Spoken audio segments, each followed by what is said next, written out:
Deus quer que você reine. Cristo é a nossa redenção.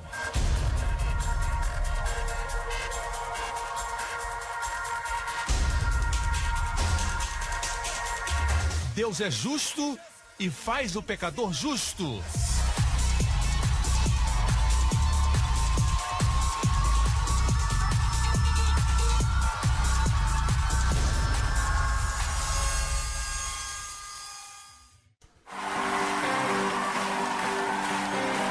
This is our song, New Creation Church.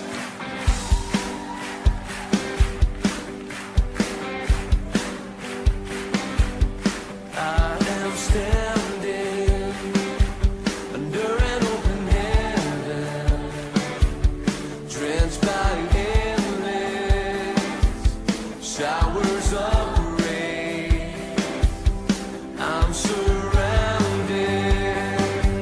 by love and tender mercy, as you freely gave, so freely I've received. Now I've got every reason to rejoice, for unmerited favors on my life. It's got nothing to do with what I did, but it's all about what you've done for me. And because of the cross it's plain to see, a miracle could be saved, now I am free. I'll rejoice in everything you've done, in everything you've done.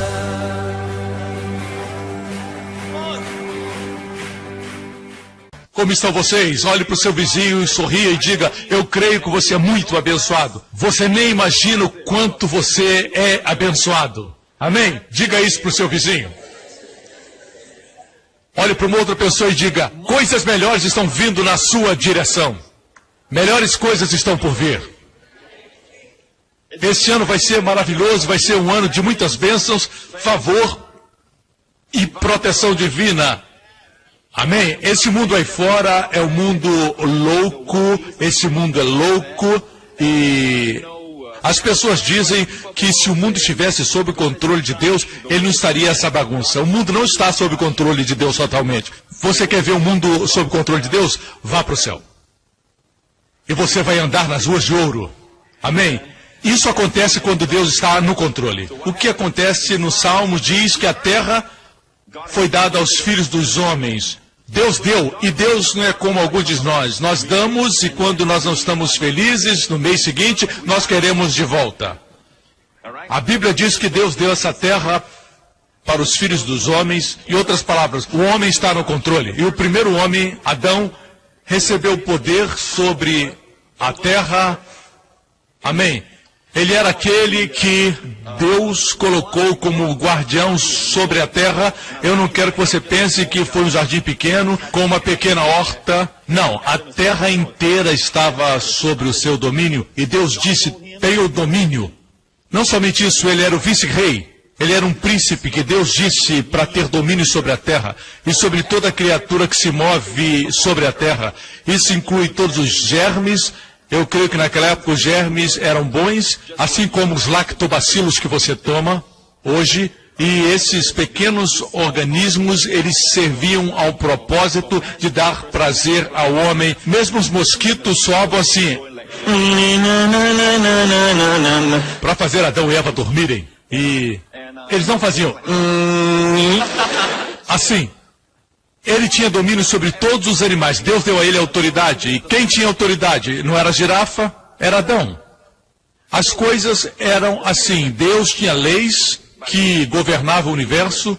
E uma das coisas que Satanás fez, sendo um espírito sem lei, ele possuiu uma serpente. Naquela época a serpente andava de pé. Quando Deus amaldiçoou a serpente, ele disse: sobre o teu ventre andarás. Quer dizer, ela andava ereta. E ela era a mais astuta de todos os animais que Deus fez. O inimigo possuiu a serpente. O diabo precisa de um corpo para que possa se expressar na terra. Essa é a lei. Sabe o que aconteceu? O homem preferiu papo com a serpente do que papo com Deus. Hoje ainda é a mesma coisa. Preferem falar com a serpente do que falar com Deus.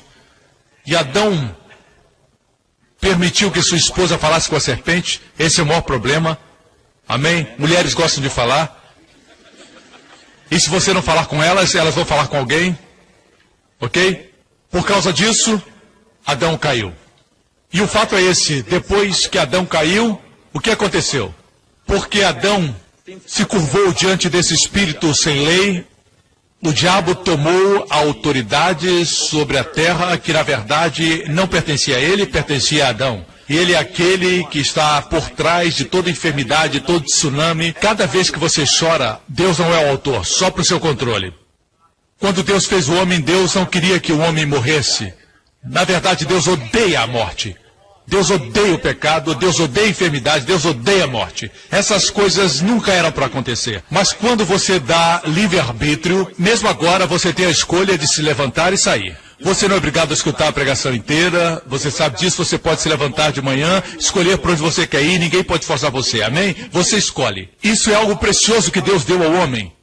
Alguém diz, se Deus soubesse o que vai acontecer, ele impediria. Deus não pode fazer isso. Ou melhor, Deus não fará. Violaria a sua lei. Quando Deus dá, Deus dá. Ele deu a terra para você. Se você quiser dar para o diabo, é com você.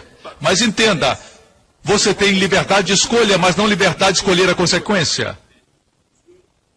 Você escolhe colocar o dedo no fogo, mas você não pode escolher a consequência da dor. Pode escolher pecar, mas não pode escolher a consequência do pecado.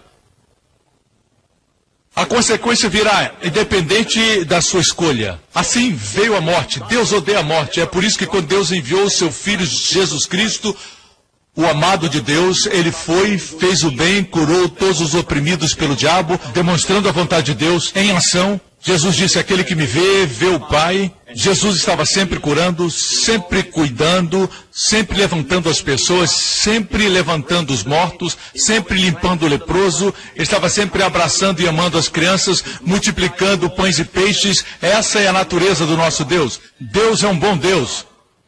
Por favor, entenda, esse é o sonho perfeito de Deus, é o maravilhoso plano de Deus para o homem, mas nós vivemos num mundo que sofre as consequências do pecado de Adão.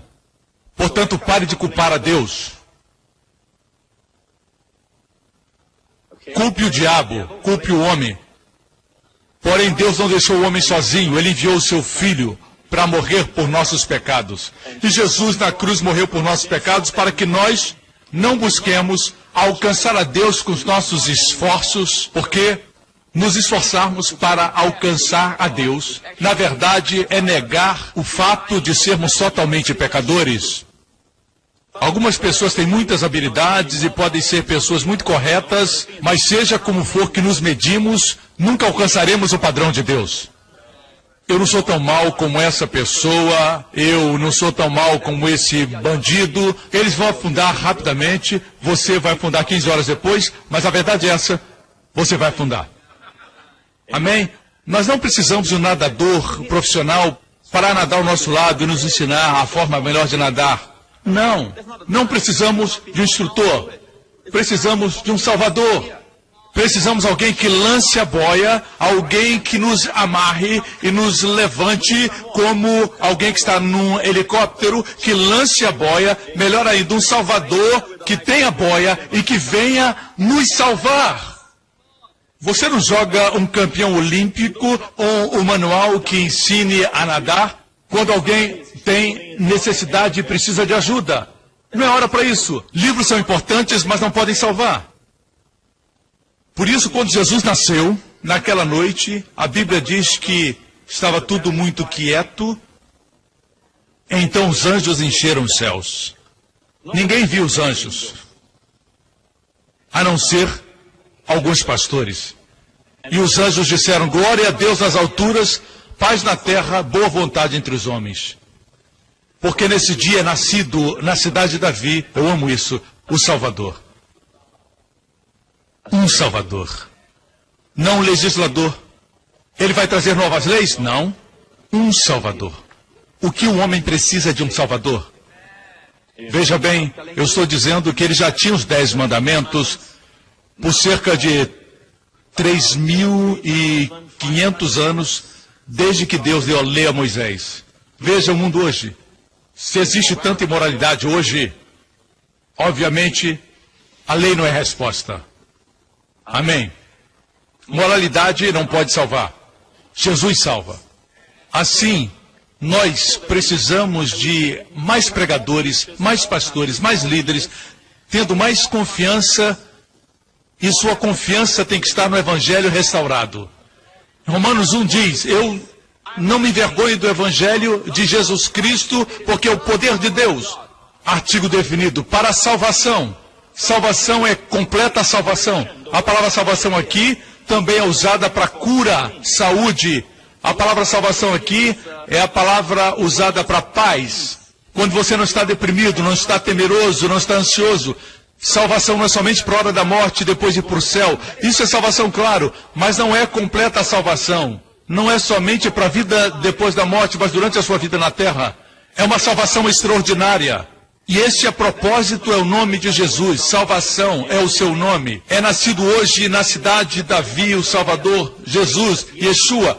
Significa salvação. Para todo, diga, para todo que crer. Para o judeu primeiro e também para o grego. Porque no Evangelho é revelada a justiça de Deus. Nesse Evangelho é revelada a justiça de Deus pela fé, como está escrito, o justo viverá pela fé. Assegure-se de que tem o verdadeiro evangelho. Existem muitos evangelhos por aí, existem evangelhos que te pedem para voltar para a sua justiça própria. Eu creio em boa moralidade, mas eu creio que boa moralidade é produto de crer certo. Quando você crê no verdadeiro evangelho, existirão frutos do Espírito. É mais do que moralidade, é um princípio, é uma luz celestial que está em você, é uma elevação moral sobre você. Você nem é consciente disso, aleluia.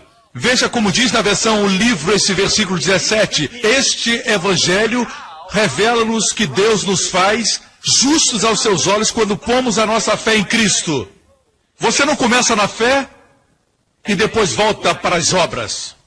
E você continua nas obras. Não. Do início ao fim é pela fé. Fé no que Cristo fez. Isso se completa através da fé, como está escrito, o justo pela fé viverá. Você não pode fazer nada. Somente receber.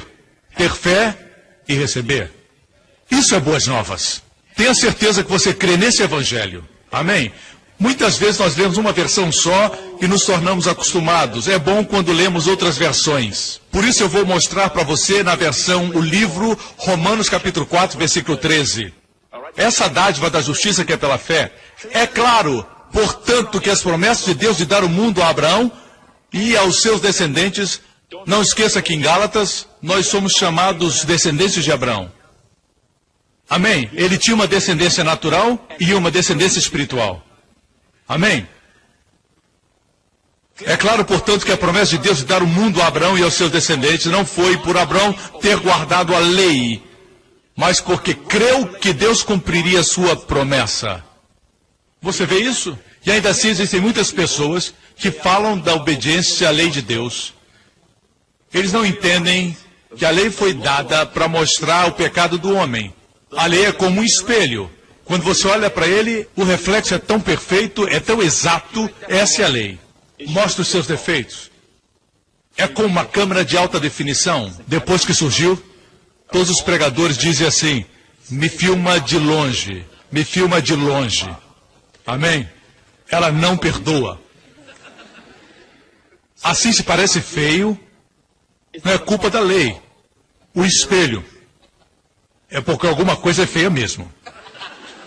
Assim não estamos amaldiçoando o espelho, não estamos quebrando o espelho, não estamos dizendo a culpa é do espelho. Afirmamos que pela lei veio o conhecimento do pecado. Você está entendendo? E ainda assim alguns pregadores querem colocar a lei na frente das pessoas todo o tempo. Não, nós não somos transformados pela lei, nós somos transformados pelo Filho. E a glória do Senhor. Amém? Veja isso. Fala da promessa. Essa é a nossa herança. E não é algo desprezível. Fala de herdar a terra. O diabo teme que você descubra essa verdade. No Evangelho está a chave para herdarmos a terra. Não é herdar o céu. Leia com cuidado. A promessa de Deus de dar ao mundo a Abraão e aos seus descendentes não foi por Abraão ter guardado a lei, mas porque creu que Deus cumpriria a sua promessa. E a razão por que os crentes não estão herdando é porque eles estão obedecendo à lei de Deus. Mas, pastor, não devemos obedecer à lei de Deus? Eu não disse que você não obedece à lei de Deus. Eu digo que a obediência que você tem é inconsciente. Você não deliberadamente tenta obedecer. Você focaliza em Cristo, aprende sobre sua beleza, suas glórias e excelências, é transformado e a sua justiça que você manifesta é o dom da justiça, e esse dom da justiça cumpre plenamente a lei. A verdade é que quanto mais você conhece o Evangelho, mais você ama as pessoas. E quanto mais você ama, mais você cumpre a lei. Você ainda precisa da lei para o governo, como qualquer país que é civilizado. Nós temos os 10 mandamentos como guia. Mas é uma lei externa.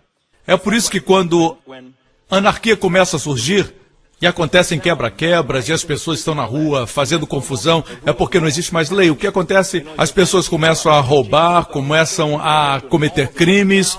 Aquilo já estava no coração delas. Elas roubam, matam, estupram. Já está no coração delas. Os 10 mandamentos controlam o exterior, com a ameaça da punição, com a ameaça da retribuição. Amém? A polícia vai lá para fazer cumprir a lei. Eu não estou dizendo que os 10 mandamentos não podem ser usados para governar a sociedade civilizada. Não existe nada melhor. É os mandamentos judeus cristãos que trouxeram muitas nações à civilização. A moralidade. Isso é bom. Mas estamos falando da transformação de vidas, não modificação de comportamentos. Existem pessoas que cumprem a lei no exterior porque temem. Correto? Temem serem indiciados. Mas o coração é o mesmo. Deus quer a transformação do coração. E somente o Evangelho pode fazer isso. Vocês me escutam? Amém? Se a promessa de Deus é somente para aqueles que obedecem à lei, então a fé não é necessária. E a promessa não tem validade. Uau! Vocês deviam meditar mais nisso? Precisam meditar mais. Pergunte a você mesmo, eu estou pregando o Evangelho verdadeiro? Amém? Se a bênção é para os cumpridores legais, a fé é inútil e a promessa não tem validade. Versículo seguinte. Porém, o fato é que a lei nos traz condenação. A única maneira de não falhar, na verdade, seria não haver lei nenhuma.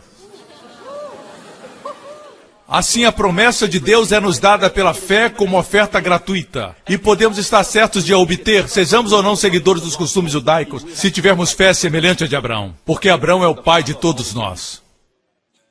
Vocês entendem isso, irmãos? Vocês podem entender isso? Veja, quanto mais caminho com o Senhor, mais eu me convenço que Deus pode olhar para alguém que é imoral. Por exemplo, eu não devia apontar para você, irmão. Devia apontar para o outro lado. Você pode estar dizendo, por que o pastor aponta para mim? Ele está sendo guiado pelo Espírito Santo. Eu vou apontar para outro lugar. Para essa caixa de som. Digamos que esse monitor é uma prostituta. E essa outra pessoa aqui tem treinamento teológico, conhece a Bíblia de capa a capa, conhece o hebraico, conhece o grego. Ela conhece tudo sobre a Bíblia. E tem algo a respeito do Senhor quando ele passa. Prostituição é pecado, é mal. Sem dúvida alguma. Mas o fato é que se ela tiver fé no Senhor, ele vai parar e dar atenção a ela. Mas esse rapaz que conhece toda a Bíblia e não tiver fé, ele não lhe dará atenção. Parece que a pior coisa que você pode fazer, o pior pecado, cada um tem sua opinião, mas se eu entrevistar todos vocês e vocês entrevistarem os amigos, cada um vai ter uma opinião sobre o pecado. Quanto mais caminho com Deus, percebo que o pior pecado é a incredulidade. Uma geração inteira não entrou na terra prometida porque não creu. E a maior, eu ia dizer realização, mas o homem não pode realizar nada sem Deus. A maior postura que você pode ter, a maior moralidade, a maior santidade é a fé. Crer em Deus. É por isso que você pode ser bonzinho, pode ser moral, você pode fazer o seu melhor para manter a lei, você pode dar dinheiro para o pobre, você pode ser fiel na casa de Deus e ser o primeiro a chegar quando a porta abre, você pode ser um crente de muito tempo, mas aí você fica doente e você reclama porque alguém que tem a mesma doença É uma mulher que acabou de se converter da prostituição e ela foi curada. E você reclama quando descobre que ela foi curada. E você diz, Deus, por que o Senhor não me curou? Na sua cabeça, Deus devia te curar por causa da sua conduta. Mas quando você olha para essa senhora, ela não tem ninguém para confiar, exceto confiar no Senhor, no seu amor, na sua compaixão. Dessa forma, eu penso que devemos rever algumas coisas. E eu penso que com crer certo virá toda conduta boa. Nós temos um testemunho maravilhoso que recebemos recentemente. Na verdade, eu li isso ontem, pela primeira vez. E eu quero compartilhar com vocês. É de uma senhora de Washington, Estados Unidos. Eu cresci num ambiente abençoado, frequentei uma igreja carismática e até ensinei na escola dominical, mas era viciada. Eu sabia esconder os meus vícios bem. Todos me achavam uma pessoa gentil, mas eu via que não era gentil comigo mesma. Eu estava ferindo o templo de Deus e sendo hipócrita. Eu me sentia absolutamente indigna e pensamentos suicidas passavam pela minha mente. Durante meus 16 anos de vício, eu tentei muitas vezes deixar o vício, inclusive quando estava grávida. Eu larguei por um tempo, mas quando eu dei à luz, eu voltei com os meus vícios, porque o desejo nunca saiu do meu coração. Então, 1 ano e meio atrás, eu comecei a assistir os programas de televisão do pastor Joseph Prince, diariamente. Várias vezes por dia. Ao ponto de encher o meu gravador de vídeo com os programas do pastor Joseph Prince. Comecei também a comprar os livros e ouvir a mensagem por horas, mesmo quando estava sob a influência da maconha. Eu quero repetir isso. Mesmo quando eu estava sob a influência da maconha. Se você sabe que não pode vencer, a melhor forma é escutar a palavra de Deus, escutar o tempo todo. Não lutar, não se esforçar, como diz a religião. A culpa é sua, você não está tentando com vontade. Você não é bom o suficiente. Mas ela disse que mesmo estando ainda no vício, ela ouvia a mensagem por horas. Mesmo sob a influência dos cigarros e da maconha. A esperança encheu meu coração quando descobri que não importando o que acontecesse, Deus nunca estaria irado comigo. Isso atingiu o coração dela. É isso que alguns chamam de ensinamentos perigosos. Você vai ver o que esses ensinamentos perigosos... Imagine quem são esses que pensam assim. Os que temem o evangelho verdadeiro que pregamos, que faz obras como essas que você viu. Veja os resultados desses ensinamentos perigosos. Esperança encheu meu coração quando descobri que não importa o estado em que estivesse, o Pai nunca estaria irado comigo. Por muito tempo eu tentei conquistar as bênçãos, incluindo a libertação da parte de Deus. Mas depois de escutar essa palavra, eu fui capaz de receber seu amor, sua graça, shalom e todas as suas bênçãos, independente do meu comportamento. Cada vez que eu usava cigarros ou maconha, eu dizia, obrigado, Senhor, porque sua justiça de Deus em Cristo Jesus. E é isso que eu tenho ensinado por anos, certo? Mesmo assistindo pornografia. Confesse, eu sou a justiça de Deus em Cristo. E o diabo vai dizer para você, você é um hipócrita. Ele preferia que você assistisse quieto. Alguns dizem, você não pode dizer isso para eles, mas eles vão continuar fazendo. Alguns vão continuar, mas vamos dar esperança. A única saída é receber a dádiva no meio do seu pecado. E eu tenho dito para as pessoas, especialmente na área do cigarro e do vício, e na América parece que tem mais maconha do que outras drogas. A maconha está muito disponível, em alguns estados é legalizado.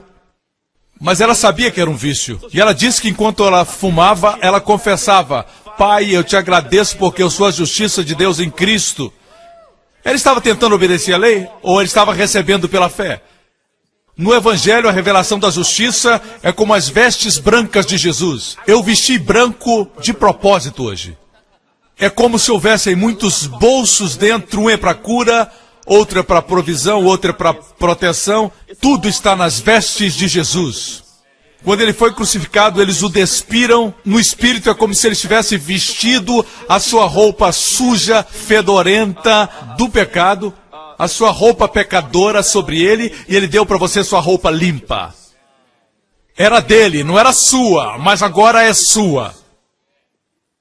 É a sua justiça. E cada vez que ela fumava, ela dizia, eu sou a justiça de Deus em Cristo. Ela não disse, eu sou bem, eu sou justa. Existem pessoas que citam isso, pessoas que são contra e se opõem aos meus ensinamentos. E essas pessoas têm ciúme do sucesso que Deus deu ao meu ministério. Ele se opõe dizendo, o pastor Prince diz que você pode pecar e dizer, eu sou justo. Eles não dizem completamente como ela disse, eu sou a justiça de Deus em Cristo. Porque foi isso que aconteceu quando Cristo se tornou pecado, com o nosso pecado, nós nos tornamos justiça com a justiça dele. Mas eles fazem soar mal. Vai lá, pode pecar como você quiser, você ainda é justo. É assim que eles dizem. Eles nunca dizem como essa senhora escreveu e como eu vejo. Mas eu não me importo com eles, me importo com você. Eu não me importo com os mestres fariseus. Eu me importo com o povo que está deprimido, ferido, machucado, clamando, sofrendo. Com esses eu me importo. De nada, irmão.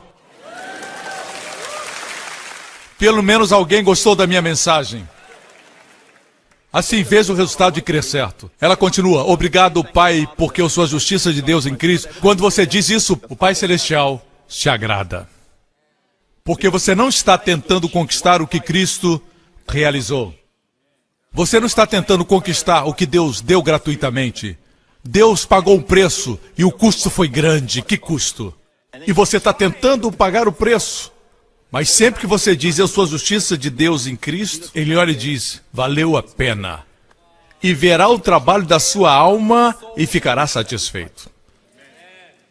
Vocês me escutam? Uma das coisas mais humildes que você pode dizer é, eu sou a justiça de Deus em Cristo. Diga com profunda apreciação. Não diga como um papagaio. Diga sabendo que Ele se tornou pecado por meu pecado para que eu seja a justiça de Deus em Cristo. Ela disse, eu parei de tentar parar. Escutou isso? E continuei confessando, eu parei de tentar parar e decidi que a sua graça era suficiente para mim. Um dia, alguns meses atrás, eu fui liberta, tanto do cigarro como da maconha. Eu nem tentei parar. Aconteceu. Meu Pai Celestial tirou totalmente o desejo de mim. Não foi um adesivo de nicotina aqui, outro ali. Ela não foi para um centro de reabilitação, mas o desejo foi removido. Muitas pessoas têm o vício e lutam, mas quando o desejo é tirado, você sabe que é sobrenatural. Você sabe que é Deus. É Deus. A Deus toda a glória. Amém. Estou tão grata porque Cristo, através do seu ministério, me libertou. Agora eu tenho a minha família que está envolvida no ministério de prisões. Escutando sua mensagem, lendo seus livros, eu agora sou parte de um ministério de prisão. Eu escrevo cartas apresentando a verdade para aqueles que estão presos. Chegou a hora, ele escreveu, chegou a hora dos cativos serem libertos pelo nome de Jesus. Vamos lá, igreja, este é o Evangelho de Jesus Cristo. Esse é o Evangelho de Jesus Cristo. Amém. E existem algumas pessoas que tentam reembalar a lei e dizem que é o Evangelho. E quando você prega o verdadeiro Evangelho, eles dizem, essa é a mensagem da graça que surgiu ultimamente. Não surgiu ultimamente, eu não sou originador. Se existe um originador que chamou o meu Evangelho, foi o apóstolo Paulo. Deus deu a ele. Eu amo o Evangelho que foi dado a Paulo. Isso é somente uma redescoberta, amém? Amém? Eu disse amém. Deixe-me dizer algo. Quando Jesus veio, em Isaías 61, Jesus disse, o Espírito do Senhor está sobre mim para pregar boas novas ao pobre. Que boas novas são essas? Que você não precisa ser pobre? Nunca foi o plano de Deus. O desejo dele é que você seja suprido. Jesus nunca fez ninguém pobre. Ele multiplicou pães e peixes. Mas eu creio que existe engano nas riquezas? Sim. Sim, é perigoso quando você associa a sua identidade ao dinheiro que tem. Você é um pobre homem. Triste ver isso. Mas existem perigos também na pobreza. Assim, muitas vezes é a nomenclatura que você usa. Alguns falam prosperidade. Eu gosto de usar a palavra provisão. O Senhor é meu pastor. Tenho tudo o que preciso. Nada me faltará. Amém?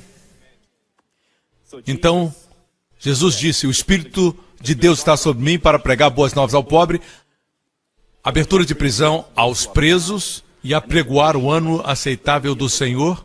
Desça ao versículo 7, você encontra isso. Em lugar da vossa vergonha, no mesmo texto, tereis dupla honra. Em lugar da vossa vergonha, tereis dupla honra. E em lugar da afronta, exultareis da vossa parte. Por isso, na sua terra possuirão o dobro e terão perpétua alegria. No lugar da vergonha, terão dupla honra. Deixe-me falar sobre vergonha. Na língua inglesa, no dicionário Webster, e Webster foi o pai do dicionário inglês. Ele viveu no século XVIII e ele era um mestre da língua inglesa. O que muitos não sabem é que Webster era um devoto cristão. E no seu dicionário original, existem muitas definições de termos bíblicos. Como parente, e ele fala sobre o parente remidor que é Cristo, ele colocou lá. No dicionário atual, isto está censurado, do dicionário Webster. Assim, Noah Webster não é somente o pai do dicionário inglês, mas também era um crente. E ele define vergonha assim: sensação dolorosa. Diga dolorosa. Quem gosta de sensação dolorosa, levante a mão. Ninguém gosta. É uma sensação dolorosa, não é somente alguma sensação que você tem por aí. É uma sensação dolorosa, despertada por uma consciência de culpa ou erro, ou tendo cometido algo que feriu a reputação, ou da exposição daquilo que a natureza ou a modéstia escondeu. Ok? Essa é a definição original do dicionário de Webster. Consciência de culpa. O que dá ao homem culpa? Vergonha vem da consciência da culpa. O que dá ao homem consciência de culpa? Pecado. Sim e não. É a lei. A lei, quando você peca, o fato é que é a lei que traz a consciência desse pecado. Para isso a lei foi dada. Até que a lei chegasse, o pecado estava no mundo, mas o pecado não era imputado porque não existia lei. As pessoas pecavam e era errado, mas eles não eram conscientes. Ou percebiam que o que estavam fazendo era necessariamente pecado. A lei foi dada para que o homem conhecesse o pecado. A lei não foi dada para justificar o homem. É como um espelho, só para o homem saber. Certo? Quando Adão e Eva foram criados, a Bíblia diz que eles estavam nus e não se envergonhavam. Mas você deve entender o contexto lá. Se Adão e Eva eram marido e mulher, eles não tinham vergonha um do outro. Não é que estivessem despidos ou sem roupa. Se você estudar com cuidado, Salmos 8, que fala como Deus criou o homem, Deus coroou o homem. Deus coroou. A palavra hebraica para coroar é atar. Atar significa envolver o corpo inteiro. Envelopar é a palavra. Deus atar, envelopou tudo ao redor do homem com glória e honra. É como uma luz brilhante. Quando Adão caminhava, como você acha que ele dava ordens aos mamutes? Ele dizia, sai aqui dessa horta, por exemplo. E então o mamute saía. Ou o dinossauro tinha que obedecer. Ele estava vestido com a glória e com a honra. Tinha autoridade sobre tudo o que se move, sobre toda a criação de Deus. Você já pensou nisso? Ele estava coroado.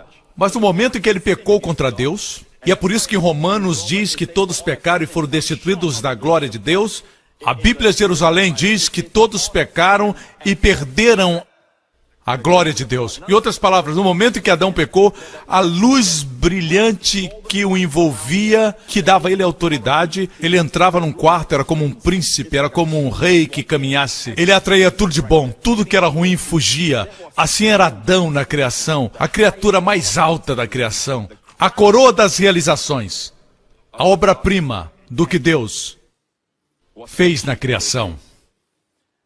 E no momento que ele pecou, puf! Tudo desapareceu. A Bíblia de Jerusalém diz, o homem pecou e perdeu a glória. É o ano de glória maior. Jesus diz, Pai, a glória que me deste, eu lhes dou.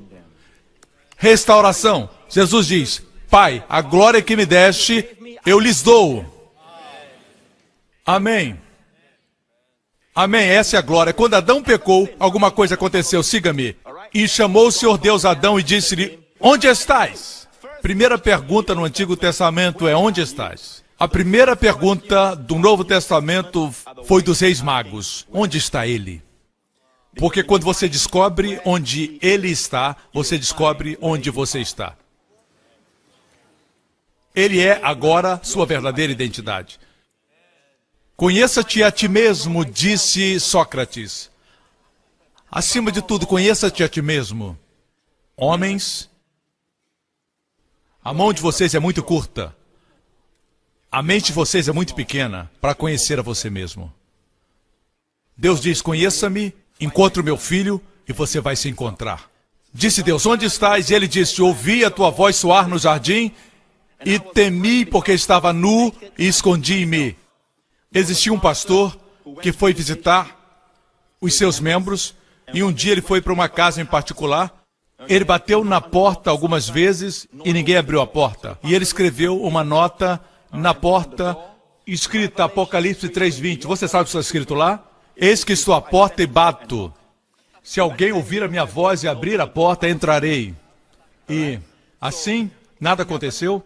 E no domingo, na salva de ofertas na igreja, ele recebeu um bilhete, obviamente era do homem daquela casa. E ele também deixou um versículo, Gênesis 3:10. Pastor, ouvi a tua voz soar no jardim e temi, porque estava nu e me escondi. Ok? Este versículo aqui nos diz porque o temor veio ao mundo. Originalmente, foi a primeira vez que vimos essa palavra medo. O homem não foi criado para temer. Hoje as pessoas têm medo de todas as coisas. Mas a mãe de todos os medos é o medo da morte. Porque eles temem a morte, eles temem voar. Não é o medo de voar, é o medo da morte. Eles têm medo de tudo.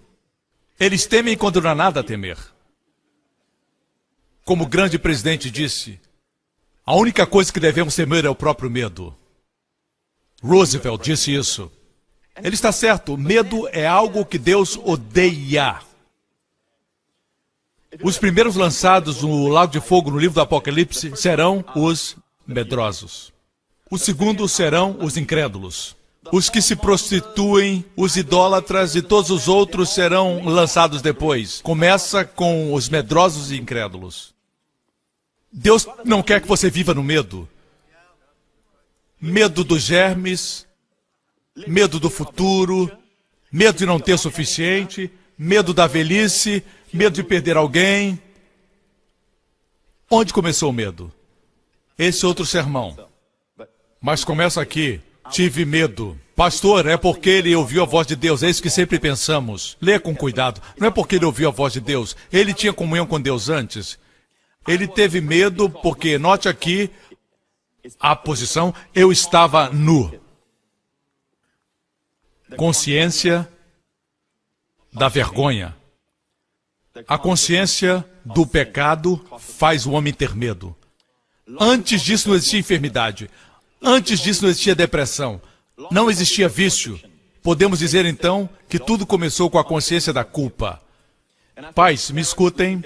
Tenham cuidado e advirtam com carinho aos avós e para aqueles que precisam saber que quando você fala com uma criança que cometeu um erro, eles são muito pequenos para entender, nunca diga vergonha, vergonha. Nunca use a expressão que vergonha. Nunca use vergonha, especialmente no que refere ao corpo.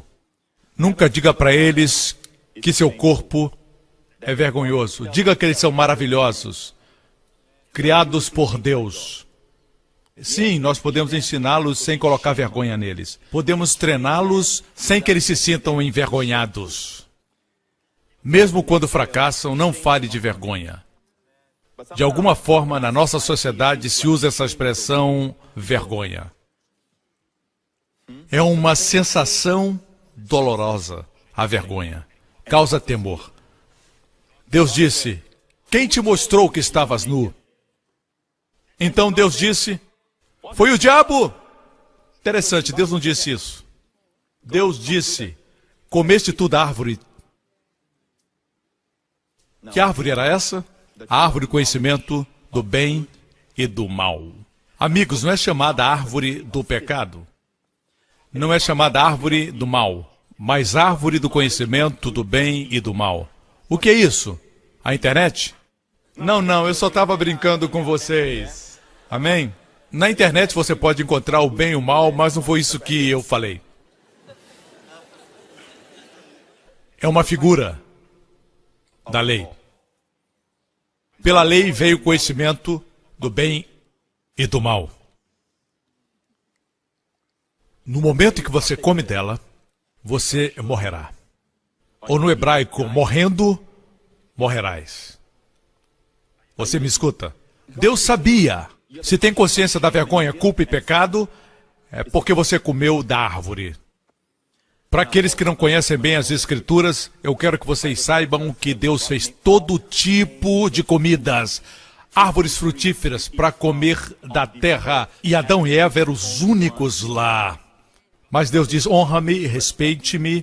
Tem uma árvore que vocês não podem comer. Comam de todas as outras, mas não comam daquela para mostrar que eu sou o dono de vocês. E essa foi a árvore que Satanás tentou o homem. E a vergonha chegou. O que eu estou tentando mostrar é que vergonha e consciência do pecado são sinônimos. E se começarmos a pregar a lei, vamos produzir muita vergonha, muito pecado. É como colocar um espelho na frente das pessoas. Deus sabia que quando eles comessem daquela árvore, uma figura da lei, porque pela lei não vem o conhecimento de Deus. Pela lei vem o conhecimento do pecado. Você me acompanha até agora? Está entendendo? Mas a promessa de Deus em Isaías 61, em lugar da vossa vergonha tereis dupla honra. Como é isso? Está na mesma passagem que Jesus citou na cidade de Nazaré. Se continuasse lendo, ele diria, em lugar da vossa vergonha tereis dupla honra, porque o Messias chegou. Jesus chegou. Oh, aleluia! Eu disse, Jesus chegou. Tudo mudou. Jesus está aqui. Quando eles açoitaram Jesus, quando prenderam Jesus no jardim, eu não sei o seu conhecimento da Bíblia e daqueles que estão assistindo. Se você assistiu o filme Paixão de Cristo, eu vou dizer alguma coisa agora que não está no filme. Ok?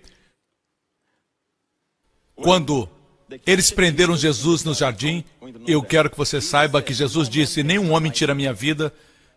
Numerosas tentativas aconteceram para matá-lo antes do tempo. Uma vez tentaram empurrá-lo de uma montanha na cidade de Nazaré. Eu já estive lá naquele lugar. É um despenhadeiro, cheio de rochas lá embaixo. A Bíblia diz que eles queriam empurrá-lo de lá, de cabeça. Eles estavam decididos de matá-lo. Mas a Bíblia diz que ele caminhou entre eles. Ele tinha poder sobre a morte. Morte não tinha poder sobre ele porque ele não tinha pecado. Todos os três apóstolos, Pedro, João e Paulo. Paulo disse que ele não conheceu o pecado. Paulo era um homem intelectual. Ele não conheceu o pecado. João é um homem do coração e ele diz, Jesus, nele não havia pecado. Pedro é um homem de ação. Ele disse, ele não cometeu pecado. Seus inimigos, Pôncio Pilatos, trouxe Jesus e disse, posso soltar Jesus? Não, crucifica-o. Ele disse, por quê? Que mal esse homem fez? Alguém que não acreditava em Deus examinou Jesus totalmente e disse, ele não cometeu nenhum mal. A mulher de Pôncio Pilatos acordou do seu sono e foi ao seu marido e disse, eu tive um sonho a respeito deste homem. Ele é inocente. Vocês me escutam? O centurião romano que estava ao pé da cruz olhou para cima e quando ele viu como Jesus morria, como ele perdoava, dizendo, Pai, perdoa-os, olhando para Jesus, e ele já havia crucificado centenas e centenas de criminosos, mas foi a primeira vez que ele viu alguém diferente. Até na forma de morrer, quando ele morreu, teve um terremoto. Ele deve ter tirado seu capacete e disse, Certamente esse é o Filho de Deus. Um homem forte, não dado às coisas espirituais. Certamente este é o Filho de Deus. Quando Jesus caminhava na terra, pessoas possuídas por demônios procuravam Jesus, ou melhor, Jesus ia atrás delas, ele sempre as encontrava, ele sempre ia para onde elas estavam. Os demônios clamavam: eu sei quem tu és. O Santo de Deus sempre era o Santo. Até os demônios reconheciam que ele era o Santo de Deus. A melhor história foi do traidor.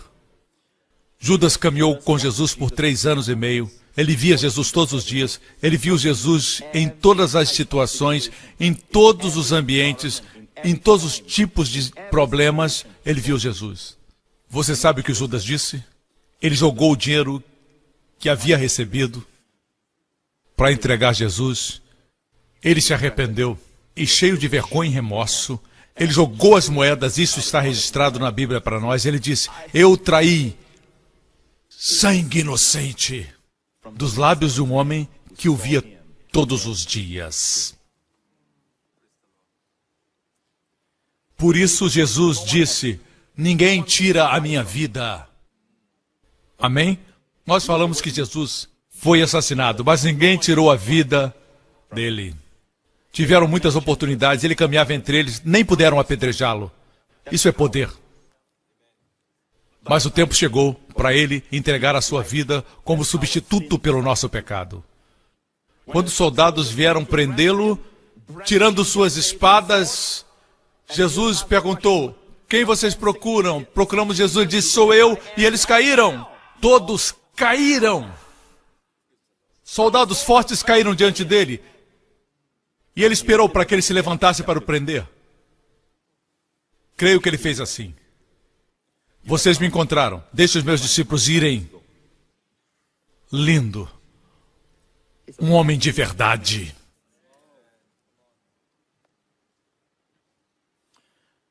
E quando eles o trouxeram da casa de Caifás.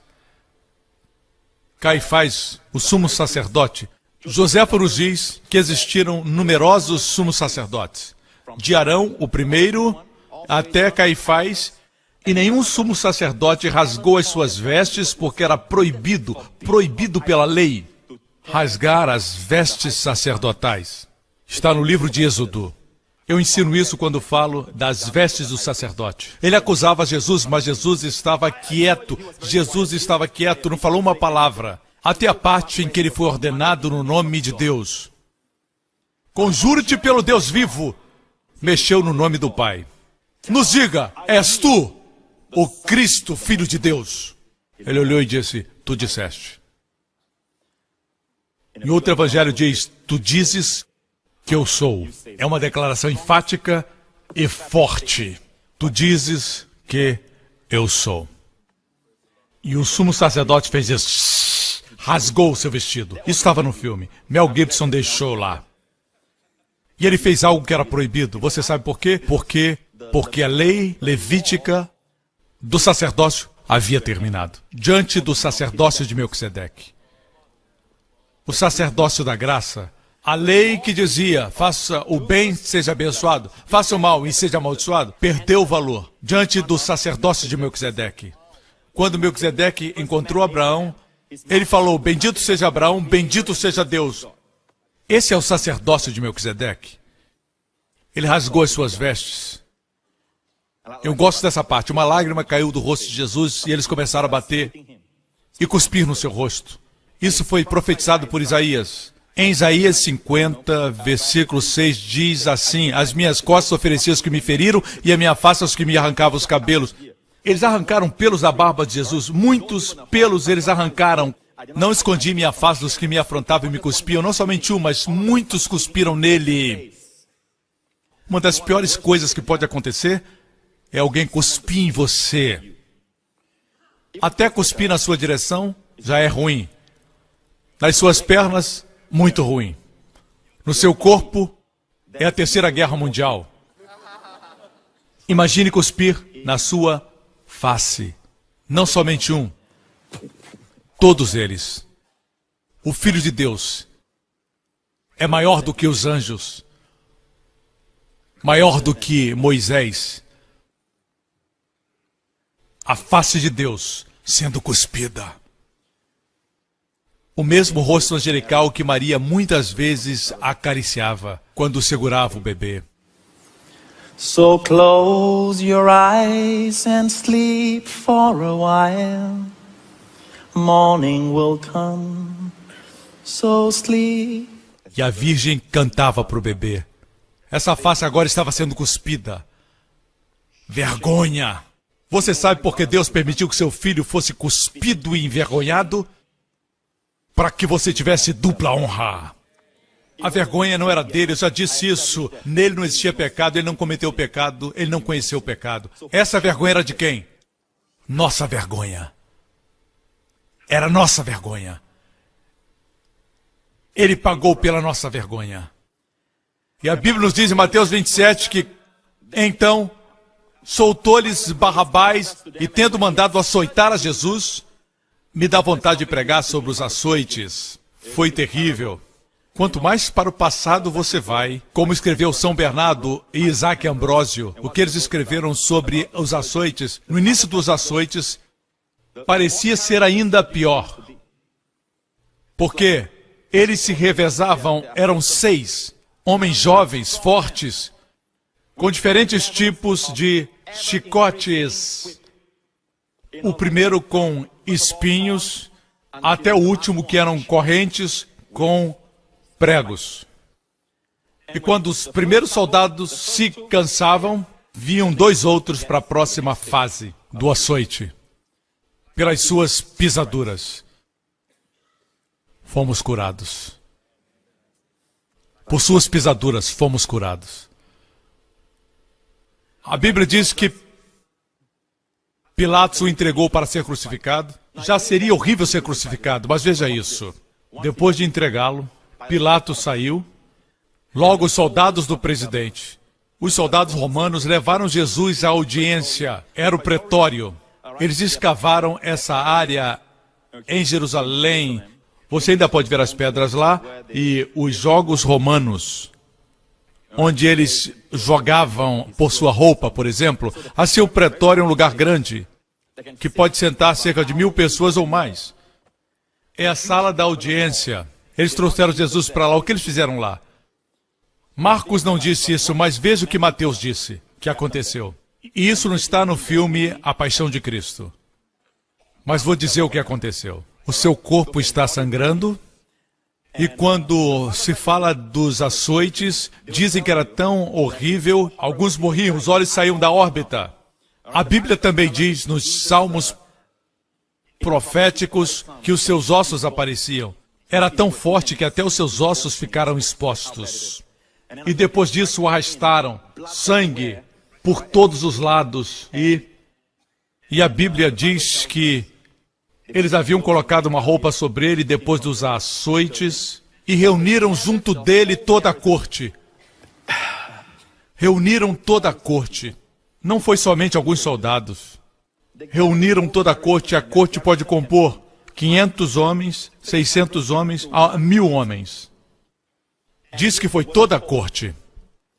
No grego, todos eles se juntaram. O que eles fizeram? Versículo seguinte. E despindo-o, não leia com pressa, irmão. Antes de colocarem a capa de escarlate, você tem que ler devagar, como você tem que ler sobre os açoites que ele levou. Foram muitos açoites. Durou algumas horas. E o despiram. O que você pensa que eles estavam fazendo? Estavam zombando dele, rindo dele. Você pode imaginar, alguns de nós, se ficarmos em frente da pessoa que amamos e fizemos votos de casamento e às vezes temos vergonha.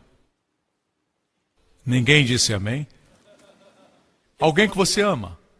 Imagine você estar em frente de todos os seus inimigos que odeiam você e eles tiram a sua roupa, mais de 1000, a corte inteira, e eles estão rindo, estão zombando de você, seu corpo está ferido e está roxo, ele estava vermelho e roxo por fora, E também por dentro, porque a roupa que ele usava, Mateus diz que era roxa, João diz que era escarlate, mas era roxo e escarlate dentro e fora.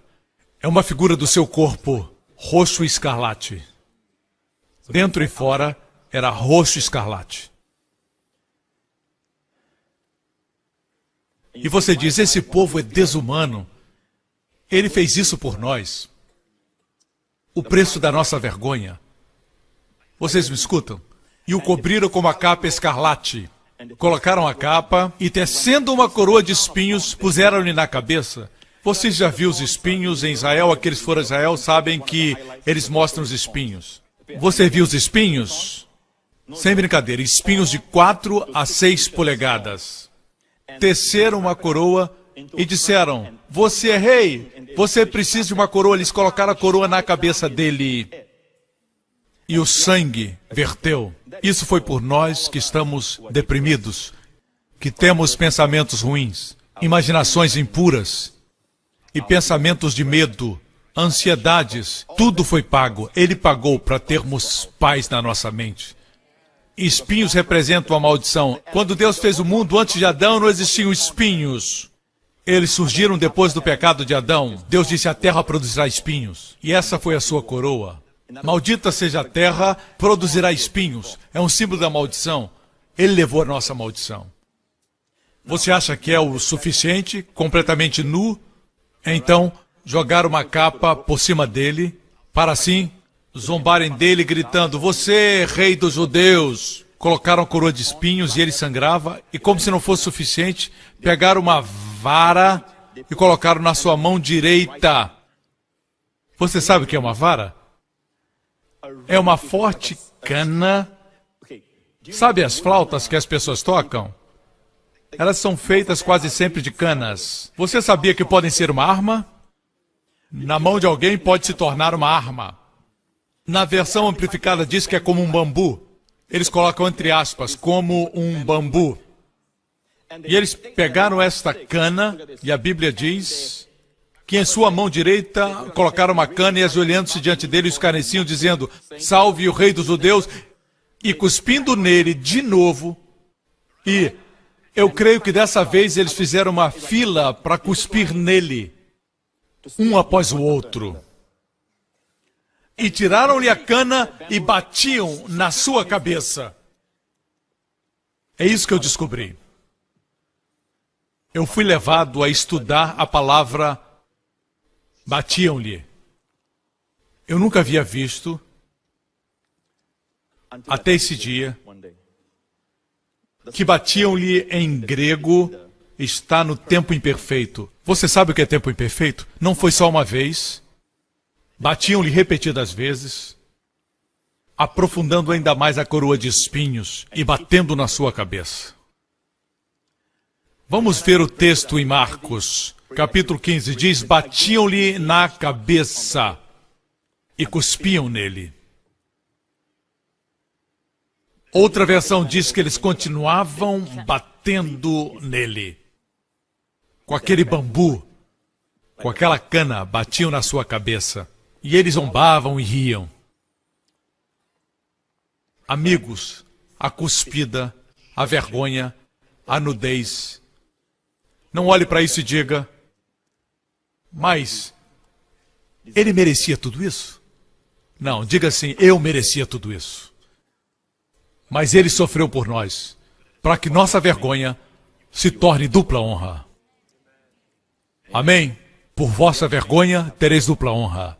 Eu estava estudando as palavras hebraicas para vergonha e descobri que no Salmo 69 diz, bem tem conhecido minha afronta, minha vergonha e a minha confusão. Diante de ti estão os meus adversários.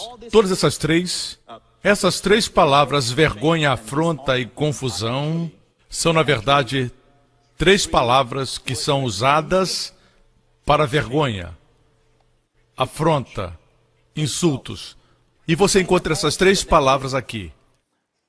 A primeira palavra é afronta é carpá, vergonha bochete.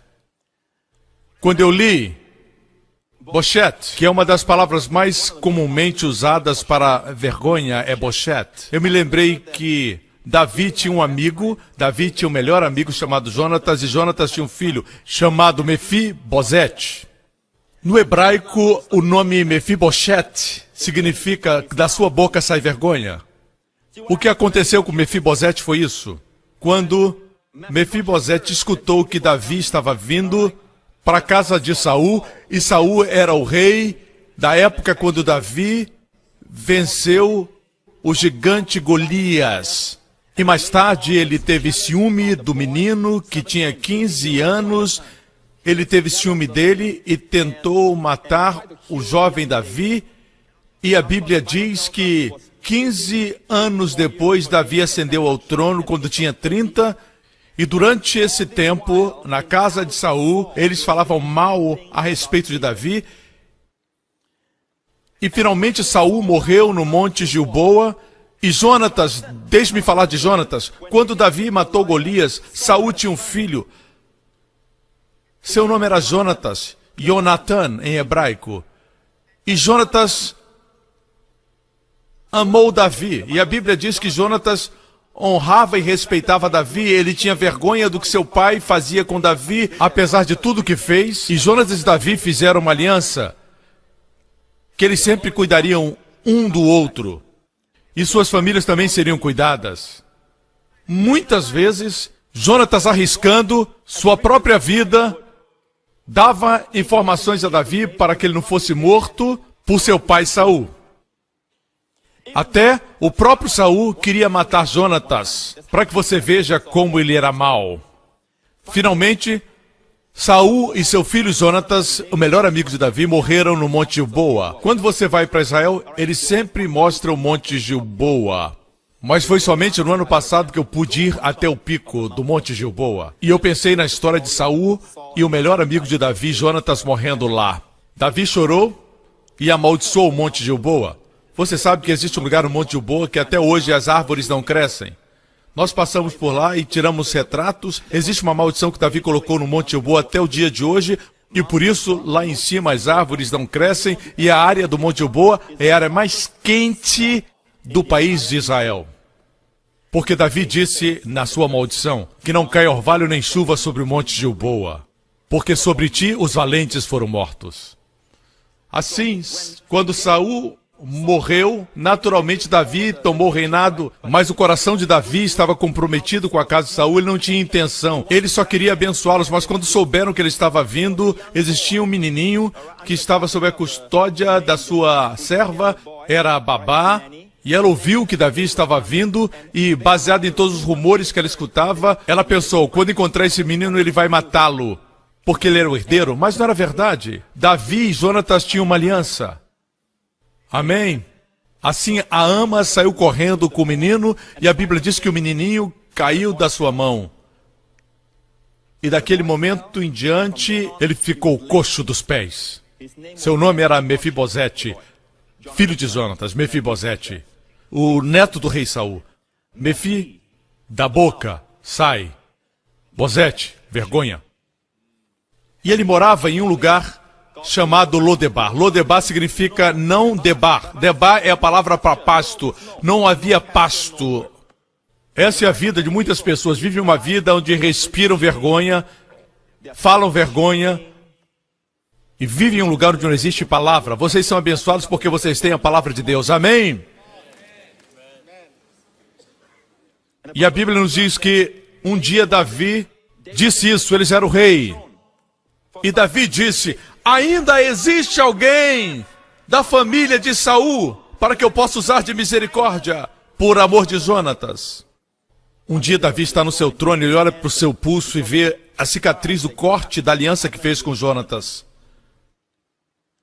E Jonatas disse, Davi, eu sei que um dia você vai ser rei. Aquela posição era para Jonatas. Ele era o filho de Saul, mas ele disse para Davi, você vai ser o rei. Ele morreu e Davi olhou para a cicatriz e disse, existe ainda alguém da casa de Jonatas para que eu possa mostrar bondade.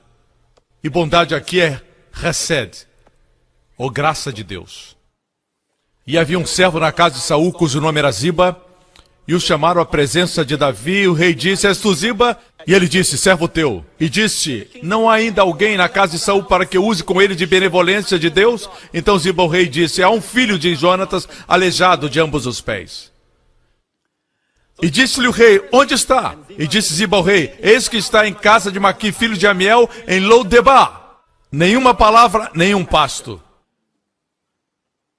Em hebraico, Lo significa não. Se eles disserem Lo, não estou dizendo que o seu nome é Jenny Lo. Eles não estão chamando você pelo seu nome de família. Você vai ouvir as crianças dizendo Lo. É não. Verso 5. Então mandou o rei Davi e tomou da casa de Maqui, filho de Amiel, de Lo-debar. Eles o trouxeram. Você pode imaginar a cena. Mefibosete respirando vergonha. Agora ele já é um adulto. E finalmente ele ouve o som das carruagens e ele diz: ah, não! Davi me encontrou! É o fim! É o fim! É o fim! Assim eles o trouxeram ao palácio de Davi. A porta se abriu. E Davi está sentado no trono. Veio a Davi e se prostrou com o rosto por terra e inclinou-se. Mefibosete significa boca de vergonha. Ele se prostrou e Davi disse: Mefibosete? Foi a primeira vez que ouviu Davi chamar seu nome. E ele respondeu: eis aqui o teu servo. Ainda falava vergonha. Quando você lê a Bíblia, tem que usar a imaginação. Você acha que foi assim? Aqui está o servo. O que aconteceu? Por que você demorou tanto? Você acha que foi assim? Esse homem pensava que Davi era um inimigo, que queria destruir todos os herdeiros de Saul. Mefibosete, aqui está o teu servo. Davi disse para ele: não temas, porque de certo usarei contigo de benevolência, Hased, por amor de Jonatas, teu pai, e te restituirei todas as terras de Saul, seu pai, e tu sempre comerás pão à minha mesa. Então inclinou-se e disse: quem é o teu servo, para teres olhado para um cão morto, como eu? Você já ouviu pregadores que ao invés de dizerem que são a justiça de Deus em Cristo, eles dizem: nós somos só pó, somos só vermes. Deus não gosta de ouvir você falar assim. O que Deus purificou, não ouse chamar impuro. Você está falando sobre a obra-prima de Jesus. O próximo. Então chamou Davi a Ziba, moço de Saul, e disse-lhe: tudo o que pertencia a Saul e a toda a sua casa tenho dado ao filho do teu senhor. Trabalhar-lhe-ás, pois, a terra, tu e teus filhos, e recolherás os frutos para que teu filho tenha pão para comer. Mas Mefibosete, filho do teu senhor, sempre comerá pão à minha mesa. E tinha Ziba 15 filhos e 20 servos para servirem Mefibosete. Amigos, vou mostrar para vocês porque Deus mantém essas histórias na Bíblia. Olha aqui. Deus, Davi é um tipo de Deus. Jonatas, Jonatã, seu nome significa Deus é o doador. Jesus é Jonatã. Davi é um tipo de Deus. Jonatas é um tipo de Jesus. Jonatas e Davi têm uma aliança, como Jesus e Deus. Jesus representa o homem, Deus é Deus, eles têm uma aliança. Deus não fez uma aliança diretamente com você, porque Deus cumpre a sua parte. Se você não cumprir a sua parte, será destruído. Assim, Jesus se tornou homem para fazer um acordo no seu lugar. Nós somos a parte passiva, somos os beneficiários. Assim, Deus o Pai e Deus o Filho, duas pessoas imutáveis, duas pessoas imovíveis, duas pessoas sem pecado, perfeitas, que não podem errar, fizeram um concerto no seu lugar. Assim, você aqui é Mefibosete. Correto? Bosete é vergonha. Assim, você e eu estamos respirando vergonha. Nossa vida é respirar vergonha. Nós não temos dinheiro suficiente para pagar o que devemos. Como é que estamos nessa situação ou naquela? Respirando vergonha na vida. E não percebemos que foi feita uma aliança em nosso favor entre Jesus e Deus o Pai. Jesus, como homem, ele fez uma aliança com Deus o Pai e você é o beneficiário. Veja, quando Deus chama o homem sempre está com medo. E Deus é tão gentil. E Deus diz, eu vou mostrar a minha graça, a minha benevolência, por amor de Jesus. E você vai ter tudo restaurado. A sua saúde, a sua paz, sua liberdade serão restauradas. E você terá Ziba e todos os seus filhos e servos à sua disposição. Todos os anjos estão à sua disposição. Que história linda. Leia cuidadosamente. Vamos concluir com isso. Em 1989, o jornal do estado de Mississippi, vou repetir, Mississippi, daquele estado, o jornal do Instituto Médico, em 89, publicou um artigo a respeito da morte de Jesus, da perspectiva médica. E se não estou enganado, o nome do doutor é Dr. Ball, e o Dr. Ball disse que Jesus morreu literalmente de coração partido. Ele morreu de coração partido. E ele disse que quando alguém morre, o seu pericárdio é um saco, uma membrana que está do lado de fora do coração, que envolve o coração. Se o coração é rasgado, o coração se rompe literalmente, o sangue invade o pericárdio, e depois de um tempo as células sanguíneas se separam do soro. Elas se separam do soro. E assim que nos diz o Evangelho de João, diz que um dos soldados furou o coração de Jesus depois de ele morrer. Depois de ele gritar, Pai, nas suas mãos entrego o meu espírito. A Bíblia diz que um dos soldados furou o seu lado e imediatamente saiu água e sangue. João diz, aquele que viu testificou e o seu testemunho é verdadeiro. Ele estava ao pé da cruz com Maria. E o seu testemunho é verdadeiro e sabe que é verdade o que diz para que também você creia. Isso prova que ele morreu, e a ciência médica diz que sangue e água saindo é uma prova de que ele morreu, e o ângulo da lança foi tal que furou o pericárdio, rasgou a membrana. Ele já havia morrido de coração partido, porque senão o sangue não invadiria o pericárdio. E porque no pericárdio eles se separam, as células sanguíneas e o soro se separam. É por isso que saiu água e sangue. Você me escuta? É interessante ler que nos escritos judaicos, Targum e Yonatan, para aqueles interessados, diz que quando Moisés feriu a rocha, isto não está na Bíblia, isso é tradição oral passada através de gerações, e eu creio que é verdadeiro, muito que foi passado é tradição rabínica, mas isso é verdade, você sabe por quê? Targum e Yonatan diz que quando a rocha foi ferida, não saiu somente água. A princípio, saiu água e sangue. Veja, quem disse isso não crê em Jesus. E João diz que sangue e água saíram. Finalmente, foi somente água. É um símbolo. E que símbolo? Mas o que partiu seu coração? Voltemos ao versículo, a minha afronta e a minha vergonha, a minha confusão. Ele estava falando com o Pai, e no versículo seguinte ele diz, afrontas me quebrantaram o coração. Literalmente. Estou fraquíssimo, esperei por alguém que tivesse compaixão, mas não houve nenhum. E por consoladores, mas não achei. Versículo 21 comprova que era Jesus na cruz, porque diz, na minha sede me deram a beber vinagre. Isso aconteceu na cruz. Ele escolheu morrer, e quando tudo estava concluído, ele entregou seu espírito. Eu gosto da versão de Mateus que diz que ele rendeu, no grego, ele rendeu o seu espírito. Como um rei despede os seus súditos. Ele despediu o seu espírito, porque a obra estava concluída. E o que partiu seu coração?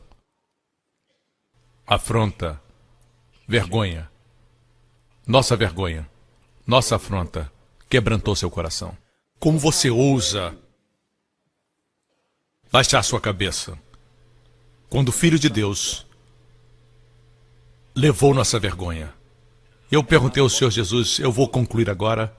Recentemente eu disse ao Senhor, Senhor, por que o Senhor me deu um ministério que vai para os 4 cantos da terra, através da televisão cristã, as principais emissoras e todas as outras emissoras? Por que, Senhor? Eu não preciso disso. É como se eu dissesse para Deus, por que o Senhor fez isso? E é isso que ele me disse. Filho, na semana passada você pregou sobre a mulher adúltera. Eu disse sim, domingo passado. Ele disse, os dias nos quais você vive e os dias de então são diferentes. Naqueles dias, ela podia ter sentido vergonha, mesmo tendo sido perdoada. Ela podia voltar, juntar sua mala e sair de Jerusalém, ir para Berseba. Ou ela podia ir para o norte, para Dan. Ou ir para Galileia. Ninguém a conheceria. Mas nos seus dias, ele disse, nos seus dias, vocês têm a mídia social. Quando alguém comete um erro, digamos que uma jovem cometeu um erro na sua juventude, e seu erro não precisava ser conhecido pelo mundo. Talvez alguma coisa que ela fez com seu namorado, mas em função do tempo em que vivemos, a mídia social, Twitter, WhatsApp, Instagram, rapidamente vai para os 4 cantos da terra. E a vergonha, por onde você for, a vergonha é multiplicada muitas vezes do que no tempo de Jesus. Então ele disse para mim, é por isso que eu estou multiplicando o seu ministério de graça muitas vezes.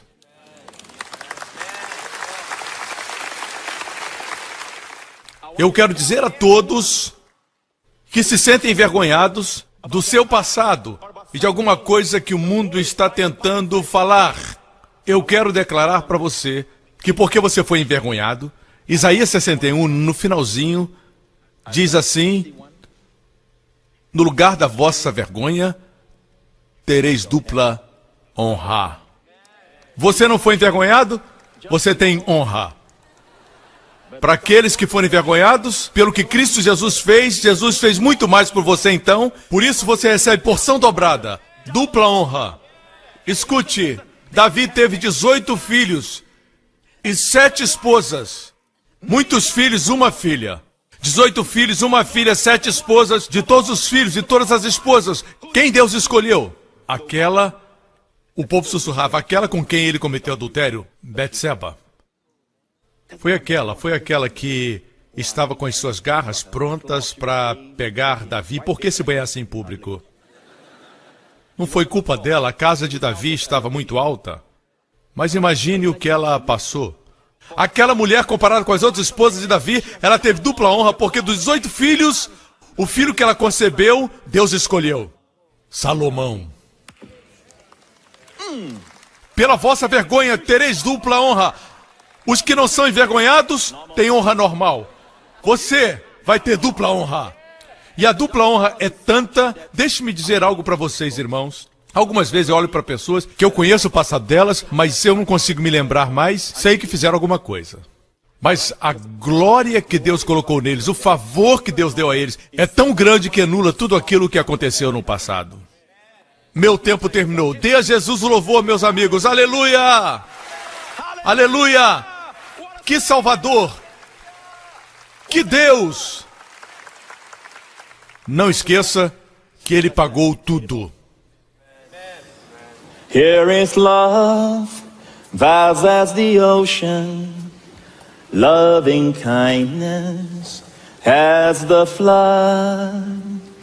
When the Prince of Life, our ransom, shed for us His precious blood, who His love will not remember, who can cease to sing His praise? He will never be forgotten.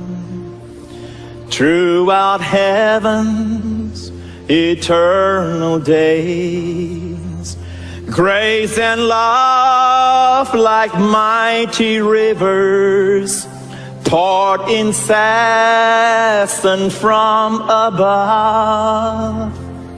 Heaven's peace and perfect justice kissed the guilty world in love. Grace and love like mighty rivers poured incessant from above. Heaven's peace and perfect justice kiss the guilty world in love.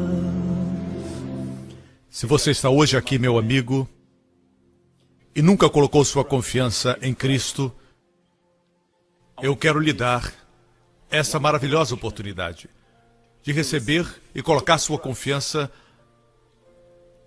naquele que entregou sua vida por você, que deu suas costas para os açoites, que não escondeu sua face da vergonha e das cuspidas.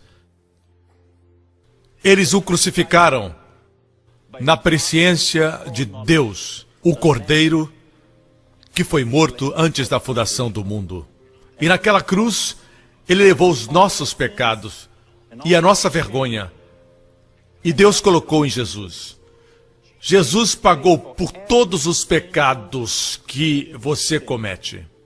Cada impiedade recebeu a retribuição justa de Deus, até que a justiça fosse satisfeita e todas as exigências cumpridas.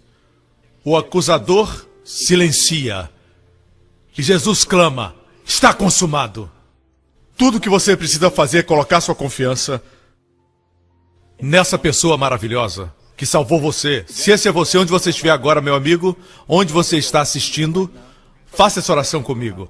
Diga em voz alta: Pai Celestial, obrigado por seu amor por mim. Obrigado pela dádiva do seu Filho, meu Senhor e Salvador Jesus Cristo. Ele se entregou por mim, porque Ele me amou. Entregou a sua vida como oferta pelos meus pecados. Todos os meus pecados, todos os meus juízos e penalidades foram cumpridas no seu corpo, naquela cruz. E o Senhor o levantou dentre os mortos. Ele está vivo hoje. E eu posso confessar que o Deus vivo, Jesus Cristo, é meu Senhor e meu Salvador e meu Deus. Obrigado, Pai, em nome de Jesus. Amém. Se você fez essa oração, você está salvo. Você é agora filho de Deus e não respira mais vergonha. Você está no palácio real de Deus. Amém. Você é um filho. Amém. Glória a Deus. Aleluia. Igreja, vamos ficar de pé. É maravilhoso ser salvo. Maravilhoso estar na casa de Deus. Amém. Levante as suas mãos. Você se lembra, eu comecei falando a respeito do mundo louco em que vivemos. Amém. Mas Deus pode proteger você. Deus é um bom Deus. E Ele vai proteger você. Não somente Ele pode, mas Ele fará. Diga amém, se você crê.